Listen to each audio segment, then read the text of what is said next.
Nah, senang sekali kita kembali berjumpa lewat video pembelajaran ini. Nah, walaupun sebagian dari anak-anak teacher sudah melakukan sekolah tatap muka, namun ada beberapa lainnya yang masih belum diizinkan untuk sekolah tatap muka di sekolah. Nah, tidak apa-apa, yang penting kalian tetap sehat dan tetap semangat belajar meskipun belajar dari rumah. Teacher juga berharap kalian masih rajin dan masih rutin mengikuti tuntunan puja bakti meskipun tuntunan puja baktinya dilaksanakan masih dari rumah. Nah, hari ini kita akan kembali melanjutkan materi kita di pelajaran 5. Pelajaran 5 kita ini berjudul disiplin di rumah. Nah, pada pertemuan sebelumnya kita sudah membahas bagaimana itu cara berdisiplin di rumah, yaitu salah satunya adalah dengan disiplin waktu. Disiplin waktu, kapan jam bangunnya, kapan kalian harus berangkat ke sekolah, kapan boleh main, dan kapan harus belajar. Semuanya harus kita lakukan dengan disiplin, karena disiplin itu adalah cara yang paling baik agar kita bisa menjalani kehidupan ini dengan sebaik-baiknya. Tidak perlu terburu-buru. Jika kita disiplin, kita tidak akan kelupaan sesuatu. Jika kita disiplin, tentunya kita akan terhindar dari segala mara bahaya. Misalnya kalau kita terburu-buru, bangun tidurnya sudah telat, dan lalu tidak sempat makan, tentunya di sekolah nanti perutnya akan lapar. Atau juga di jalanan mamanya atau bapaknya, karena anaknya sudah mau terlambat, mama dan bapaknya akan jalan dengan naik motor atau naik mobil dengan buru-buru. Nah, itu juga akan menyebabkan kecelakaan.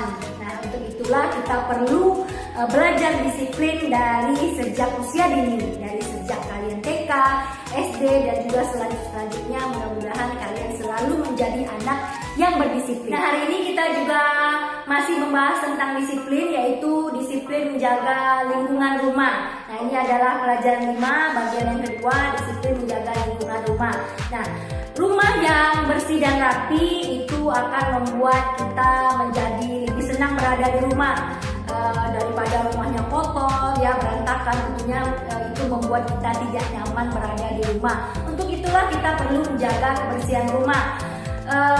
Ada semboyan yang mengatakan bahwa lingkungan yang bersih berarti lingkungan yang sehat. Nah, itu benar juga. Kalau rumah kita bersih, tentunya kita akan lebih terhindar dari penyakit-penyakit. Pelajaran 5, bagian yang kedua, disiplin menjaga lingkungan rumah. Kuca mau makan es krim. Kuca ingin cepat-cepat membuang bungkus es krim. Kuca lalu membuang bungkus es krim tersebut sembarangan. Nah, artinya Kuca termasuk anak yang tidak disiplin karena Kuca sudah membuang sampah sembarangan. Apa yang harusnya Kuca lakukan? Ya, Kuca seharusnya membuang bungkus es krim di tempat sampah agar rumahnya menjadi bersih dan juga tertib, tidak ada bungkus-bungkus makanan yang berserakan. Nah, begitu juga kita hendaknya harus membuang sampah pada tempatnya. Selanjutnya ada Meta yang membuat tugas prakarya. Ia menggunakan lem, gunting, dan pensil. Setelah selesai membuat tugas, Meta mengembalikan lem, gunting, dan pensil di laci meja. Meta juga membuang sisa-sisa kertas yang ia gunting. Meta membuangnya ke tong sampah. Meta juga mengelap lantai tempat ia membuat tugas karena ada sisa-sisa lem yang menempel pada lantai. Nah, artinya si Meta termasuk anak yang disiplin menjaga lingkungan rumahnya. Nah, tentunya ini adalah sikap yang perlu kita contoh. Biasakan juga setiap pulang sekolah kita meletakkan barang dengan disiplin. Letakkan sepatu dan kaos kaki pada tempatnya. Letakkan juga tas sekolah pada tempatnya. Kembalikan botol minum dan wadah makanan ke tempat cuci piring. Kalau kalian sudah bisa mencuci piring, kalian boleh membantu mama untuk mencuci botol minum dan wadah makanan kalian sendiri.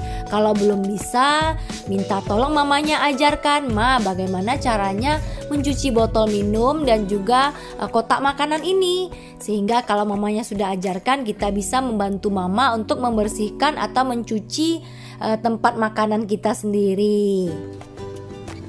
Nah, salah satu cara agar kita juga merasa nyaman di rumah adalah dengan merapikan barang-barang kita, meletakkan barang-barang sesuai dengan tempatnya. Misalnya baju kita letakkan di dalam lemari baju, buku atau pena mungkin kita letakkan di meja tempat kita belajar, dan seterusnya. Hari ini ada tugas di buku EI Pasiko halaman 88, ada sebuah kamar yang berantakan. Nah, teacher minta kalian untuk membantu memilih-milih di mana barang-barang yang berserakan itu seharusnya diletakkan, ditarik garisnya, baju diletakkan di lemari baju dan lain-lain sebagainya. Teacher yakin kalian semua bisa mengerjakannya dengan baik dan benar, dan yang paling penting adalah kalian harus mengingat pesan dari pembelajaran kita hari ini adalah selalu menjaga kebersihan rumah, tidak membuang sampah sembarangan dan meletakkan barang-barang pada tempatnya. Semuanya harus rapi dan bersih. Baiklah anak-anak, terima kasih atas perhatiannya. Namo Sang Hyang Adi Budaya.